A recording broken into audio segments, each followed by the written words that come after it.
Parce que parfois, c'est difficile de l'appliquer à soi-même, mais j'imagine que vous aspirez quand même à ce que vos enfants réussissent leur vie.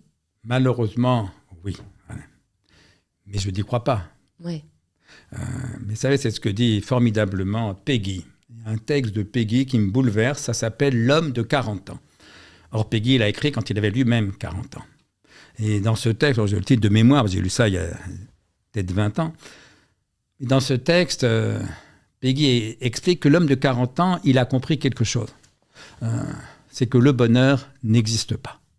Alors, sur le reste, il veut bien qu'on discute, mais là, sur la question du bonheur, il n'y a pas à discuter, ça, il l'a bien compris. Alors, tous les gens de 40 ans l'ont compris, le bonheur, ça n'existe pas.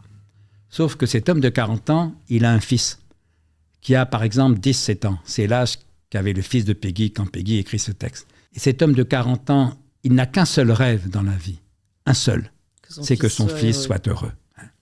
Voilà, j'en suis là, on en est tous là.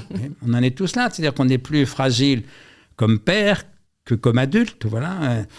Et donc, je ne bassine pas mes enfants avec jamais je leur ai demandé de réussir leur vie, fort heureusement, je les laisse tranquilles. Je leur demande simplement de ne pas être malheureux. Et pour l'instant, il me semble que c'est le cas, donc ça va, je touche du bois.